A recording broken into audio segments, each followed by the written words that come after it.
හයි ඔන්න ඉතිං අදරගෙන වෙල්ල තියෙන්නේ සුපර්මෑන්න් ලොයිස් TV සිරියස් එක සීසන් 1 එකේ තුන්වෙනි එපිසෝඩ් එක. ඉතිං වල්පල් කියවන්න ඔන්න අපි යමු අද එපිසෝඩ් එක මොකක්ද වෙන්න කියල බලන්න.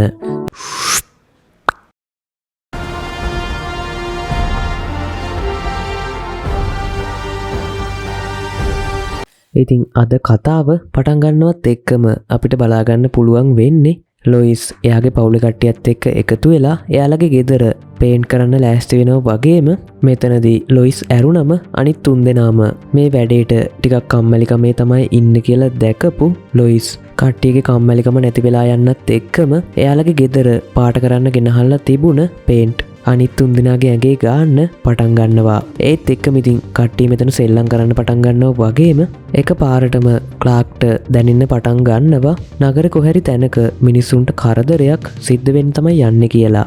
ඉතින් ක්ලාක් පුළුවන් තරම් ඉක්මනට මේ අනතුරු සිද්ධ වෙන්න යන තැනට යනවා වගේම අපිට බලා ගන්න පුළුවන් වෙනවා එක ලොකු පාලමක් ඒකේ ඉන්න මිනිස්සුත් එක්කම කඩා වැටෙන්න තමයි යන්නේ කියලා. කොහොම වුණත් ඉතින් ක්ලාක් මෙතනට වෙලාවට ගිය නිසා මෙතන ඉන්න මිනිස්සුන්ට අනතුරක් සිද්ධ වෙන්න ඉස්සෙල්ලා මේ අනතුර වළක්ව ගන්න ක්ලාක්ට පුළුවන් වෙනවා. ඉතින් ඔය සිද්ධියොතනින් ඉවර වෙලා ඊළඟට අපිට පෙන්නන්නේ ක්ලාක් එයාලගේ පවුලි කට්ටියත් එක්ක කෑම ගන්න ගමන් ඉන්නව වගේම මේ වෙලාවේදී ක්ලාක් ජොනතන්ටයි ජෝඩන්ටයි කියනවා එයාට හැම වෙලාවෙම එයාලා දෙන්න ගාව ඉන්න බැරි නිසා එයාලා ගැන පරිස්සම් වෙන්න කියලා. ඒ වගේම ඉතින් ඔය සිද්ධියොතනින් ඉවර වෙලා ඊළඟට අපිට පෙන්නන්නේ ජෝඩන් එයාගේ ඉස්කෝලේට ගිහිල්ලා තිනවා වගේම එයා මේ වෙලාවේදී සාරත් එක්ක කතා කර කර ඉන්නවා. ඉතින් මේක දකින සාරගේ බෝයිෆ්‍රෙන්ඩ් මෙතනට ඇවිල්ලා ජෝඩන්ට පහර දෙන්න ලෑස්ති වෙනවා. ඒත් එක්කම ඉතින් ඒ ළඟ හිටපු ජොනතනුත් මෙතනට ඇවිල්ලා මේ රණ්ඩුව නවත්තන්න හදනවා වගේම ගෙදර හිටපු ක්ලාක්ට එයාගේ සුපර් හියරින් කියන පවර් එක නිසා එයාට මේ වෙලාවේදී ජෝඩන් වගේම සාරගේ බෝයිෆ්‍රෙන්ඩ් අතර සිද්ධ වෙන්න යන රණ්ඩුව ඇහෙනවා. ඒ වගේම ඉතින් මේ වෙනකොට සාරගේ බෝයිෆ්‍රෙන්ඩ් ජෝඩන්ට පහර දෙන්න ලෑස්ති වෙනවා වගේම මේ සිද්ධ වෙන දේවල් එක්ක ජෝඩන්ගේ මානසික තත්ත්වය ටිකක් විතර අවුල් වෙලා ජෝඩන්ගේ ඇඟ ඇතුලේ තියෙන සුපර් පවර්ස් එළියට එන්න තමයි හදන්නේ කියලා ක්ලාක්ට මේ වෙලාවේදී දැනෙනවා වගේම ඒ දේ ඒ විදිහට සිද්ධ වුණොතින් ලොකු අනතුරක් සිද්ධ වෙන්න පුළුවන් නිසා ක්ලාක් මේ වෙලාවෙම ජෝඩන්ගේ ඉස්කෝලේට එනවා. කොහොමුණත් ඉතින් ක්ලාක් වෙලාවට ආපු නිසා ජෝඩන්ගේ බලයන් ගැන කවුරුත් දැනගන්නේ නෑ වගේම මෙතන සිද්ධ වෙන්න තිබ්බ රණ්ඩුවත් නවතිනවා. කොහොම හරි ඉතින් ඉස්කෝලෙත් ඉවර වෙලා ජෝඩන් වගේම ජොනතන් ක්ලාක් එක්ක එයාලගේ ගෙදරට එනවා වගේම මේ වෙලාවේදී මේ දෙන්නම ක්ලාක්ට බනින්න පටන් ගන්නවා. එයා එයාගේ සුපර් පවර්ස් පාවිච්චි කරලා ජොනතනුයි ජෝඩන්ුයි ගැන ඔත්තු බලන්න පටන් අරගෙන කියලා. ඉතින් ওই සිද්ධිය ඔතනින් ඉවර වෙනවා වගේම ඊළඟට අපිට පෙන්නනවා ක්ලාක් මේ සිද්ධ වුණ දේවල් ලොයිස් එක්ක කියනවා වගේම ජොනතනුයි ජෝඩන්ුයි ඉස්කෝලේ යන්න එනකොට ක්ලාක් එයාලා දෙන්නගෙන් සමාව අරගන්නවා එයා කරපු දේට ඒ වගේම ආයෙත් එහෙම දෙයක් කරන්නේ නෑ කියලත් පොරොන්දු වෙනවා. ඉතින් ওই සිද්ධිය ඔතනින් ඉවර වෙලා ඊළඟට අපිට පෙන්නනවා මේ වෙනකොට ලොයිස් වැඩ කරන ස්මෝල්විල් ගැසට් කියන පත්තර කන්තෝරුවට වෙලා එයා වැඩ කරන ගමන් ඉන්නව වගේම මෙතනට මේ වෙලාවේදී පවෙල් ෂැරොන් කියලා එක වයසක ගෑනු කෙනෙක් එනවා. ඒ වගේම එයා ලොයිස්ට කියනවා ඔයා මෝගන්නෙච්ට විරුද්ධව ලියනවා කියලා එයා දන්නවා වගේම එයා මෙතනට ඇවිල්ලා තියෙන්නේ මෝගන්නෙච් එයාට කරපු දේකට විරුද්ධව විස්තර ලොයිස්ට ලබා දෙන්න. ඉතින් මේ ගෑනු කෙනා ලොයිස්ට කියන විදිහට එයාගේ පුතා පතල්කරුවෙක් වගේම එක දවසක් මෝගන්නෙච් එයාගේ පුතාව හම්බෙන්න ඇවිල්ලා එක මොකක් හරි දෙයකට එයාගේ පුතාව එකඟ කරගෙන තියෙනවා. ඒ වගේම ඒ සිද්ධ වෙන දේවල් ගැන එළියට නොයන්න ඕන නිසා එයාව ගිවිසුමකටත් අත්සන් කරගෙන තියෙනවා කියලා මේ ගෑනු කෙනා කියනවා. ඉතින් ඔය විදිහට මෝගන්නෙච්ට විරුද්ධව ලොයිස්ට මේ ගෑනු කෙනා තොරතුරු ලබා දෙන එක එළියේ ඉඳන් එක වාහනයක ඉන්න මිනිස්සෙක් ෆොටෝ ගහනවා කියලා අපිට පෙන්නනවා. ඉතින් ඔය සිදුවීම උතනින් ඉවර වෙලා ඊළඟට අපිට පෙන්නන්නේ ජොනතන් රග්බි සෙල්ලම් කරන්න ඇවිල්ලා තිනවා වගේම මේ වෙලාවේදී මෙතනට ජෝඩන් සෙල්ලම් කරන්න කියලා හිතාගෙන එනවා. ඒ වගේම ඉතින් මේ වෙලාවේදී ජොනතන්ගේ කෝච් ජෝඩන්ට එක අවස්ථාවක් දෙනවා වගේම මෙයා මේ වෙලාවේදී හොඳට සෙල්ලම් කරපු නිසා මෙයාට දිගටම සෙල්ලම් කරන්න එන්න කියලත් කෝච් කියනවා. ඉතින් ඔය සිදුවීම උතනින් ඉවර වෙලා ඊළඟට අපිට පෙන්නන්නේ ජොනතනුයි ජෝඩන්ුයි ස්මෝල්විල් වල තියෙන කැෆේ එකකට වෙලා සාරත් එක්ක කතා කරගෙන ඉන්නවා වගේම මේ වෙලාවේදී මෙතනට සාරගේ අම්මා එනවා. ඉතින් මේ වෙලාවෙදී සාරා එයාගේ අම්මත් එක්ක මෙතන රණ්ඩු කරන්න ගත්තු නිසා සාරාගේ අම්මා සාරවත් අරගෙන මෙතනින් යනවා. ඒත් එක්කම ඉතින් ඊළඟට අපිට පෙන්නනවා ලොයිස් එයා මේ වෙනකොට වැඩ කරන ස්මෝල්විල් ගැසට් කියන පත්‍ර කන්තරුවට ගිහිල්ලා තිනවා වගේම පොඩි වෙලාවකින් එළිය නවත්තලා තිබුණ ලොයිස්ගේ කාර් එක ගිනි අරගෙන විනාශ වෙලා යනවා. ඉතින් ඇත්තටම ගිනි අරගෙන කියලා කිව්වට මේක ලොයිස්ගේ වැඩ නවත්තන්න කවුරු හරි කරපු වැඩක් කියලා තමයි සැක කරන්නේ. ඒ වගේම ඉතින් ඊළඟට අපිට පෙන්නනවා ඊළඟ දවසේ ක්ලාක් සාරාගේ අම්මා එහෙම නැත්නම් ලානව හම්බෙන්න ගිහිල්ලා මේ වෙනකොට එයාලා ජීවත් වෙන ඉඩම සම්බන්ධව තියෙන ඩොකියුමන්ට් වගේක් බාර දෙනවා වගේම මේ වෙලාවේදී ක්ලාක්ට ලානගෙන් දැනගන්න පුළුවන් වෙනවා ජෝඩන් එයාට කියන්නෙත් නැතුව ඉස්කෝලේ පාපන්දු සෙල්ලම් කරන්න පටන් අරගෙන කියලා.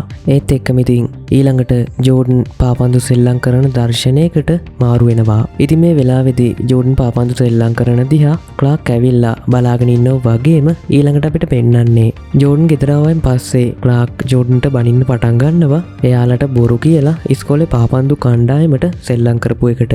ඒ වගේම ඉතින් ඊළඟට මේ සිද්ධ වුණ දේවල් එක්ක ටිකක් විතර අවුලෙන් ඉන්න ක්ලාක් එයාලගේ ගෙදරින් එළියට ඇවිල්ලා ඉන්නවා වගේම මේ වෙලාවේදී මෙතනට එන ලොයිස් ක්ලාක්ට කියනවා ජෝඩන්ට තරහා යන්න හේතුව පොඩ්ඩක් හොයලා බලන්න කියලා. ඒ වගේම එයා කාටත් හොරෙන් මිස් පවෙල්ව හම්බෙන්න දාගෙන තියෙනවා කියලත් මේ වෙලාවේදී කියනවා. ඉතින් ඔය අතරේදී ක්ලාක්ව හම්බෙන්න යන ජොනතන් එයාට කියනවා ජෝඩන් කරපු දෙයට සමාව දෙන්න වගේම එයාට පාපන්දු සෙල්ලම් කරන්න විශේෂ අවස්ථාවක් ලබලා දෙන්න කියලා. ඉතින් ඔය සිද්ධිය උතනින් ඉවර වෙලා ඊළඟට අපිට පෙන්නනවා මිස් පවෙල්ව හම්බෙන්න එයාගේ ගෙදරට ගිය ලොයිස්ට මේ වෙලාවේදී බලා ගන්න පුළුවන් වෙනවා පවෙල්ගේ ගෙදර කවුරු හරි කෙනෙක් හොඳටම විනාශ කරලා දාලා කියලා.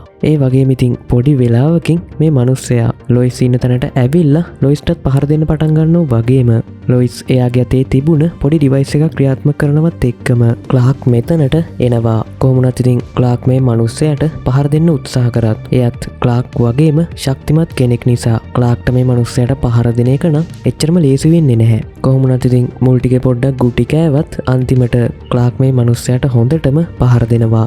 ඒ වගේම ඉතින් ඒ ගෙදර ඇතුළෙම ගොඩක් දුර්වල වෙලා මිස් පවෙල් වැටිලා ඉන්නවා දැකලා සුපර්මෑන් පුළුවන් තරම් ඉක්මනින් එයාවත් හොස්පිටල් එකකට අරගෙන යනවා. ඉතින් ওই සිද්ධිය උතනින් ඉවර වෙලා ඊළඟට අපිට පෙන්නනවා සාරා එයාගේ කාමරයට වෙලා පොතක් කියවන ගමන් ඉන්නවා වගේම මේ වෙලාවේදී සාරාගේ අම්මා මෙතනට ඇවිල්ලා කලින් සිද්ධ වුණ දේවල් වලට එයාගෙන් සමාවර ගන්නවා. ඉතින් ওই සිදුවීම උතනින් ඉවර වෙලා ඊළඟට අපිට පෙන්නන්නේ ක්ලාක් ජෝඩන්ව හම්බෙන්න ගිහිල්ලා තිනවා වගේම ක්ලාක් ජෝඩන්ට එයාගේ පොඩි කාලේ මතක් කරලා දීලා ජෝඩන්ට අවස්ථාවක් දෙනවා පාපන්දු සෙල්ලම් කරන්න.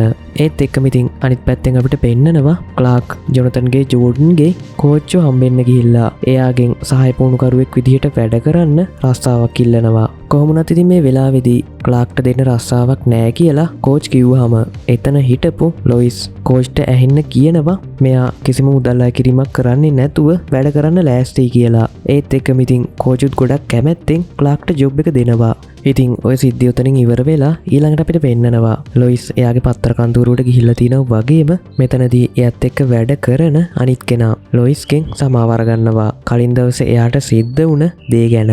ඒ වගේම ඉතින් මෙයාට හොයාගන්න පුළුවන් වෙලා තියෙනවා ඒ ළඟ තිබුණ ගෑස් ස්ටේෂන් එකක පින්තූරයක් වගේම ඒ පින්තූරේ කලින් දවසේ සුපර්මෑන් එක්ක සටන් කරපු මිනිහත් ඉන්නවා. ඉතින් ඔන්න දැන් තියෙන ප්‍රශ්නේ තමයි මේ සුපර්මෑන් වගේ ශක්තියක් තියෙන මිනිහා කවුද වගේම එයා මෝගන් එච්ට වැඩ කරනවද කියලා. ඒත් එක්කම ඉතින් ඊළඟට අපිට පෙන්නනවා මේ පෙන්නපු මිනිස්සයා එයාගේ කාර් එකේ යන ගමන් ඉන්නවා වගේම එයා කෝල් එකකින් කාට හරි කියනවා සුපර්මෑන් ඇවිල්ලා පවෙල්ගේ අම්මව බේරගත්තා කියලා. ඉතින් ওই විදිහට මෙයා ඉස්සරහට යනකොට එක පාරටම මෙයා යන පාරේ කවුද ගෑනු කෙනෙක් හිටගෙන ඉන්නවා වගේම මෙයා වාහනේ නවත්තනවත් එක්කම ඒ ගෑනු කෙනා හරියට සුපර්මෑන් වගේ එයාගේ ඇස් වලින් ලේස් එකක් විදලා මේ කාර් එකේ ආපු මිනිස්සයව මරලා දානවා. ඒත් එක්කම එයා කාට හරි කතා කරලා කියනවා ඒක ඉවරයි මං කණ්ඩායමට කතා කරන්නම් කියලා. ඔන්න ඉතින් ওই සිදුවීමත් එක්ක අද 3 වෙනි එපිසෝඩ් එක මෙතනින් ඉවර වෙනවා. එහෙමනම් ඉතින් 4 වෙනි එපිසෝඩ් එක අරගෙන එනකම් මං අදට ගිහිල්ලා එන්නම්. එතකන් පරිස්සමට ඉන්න.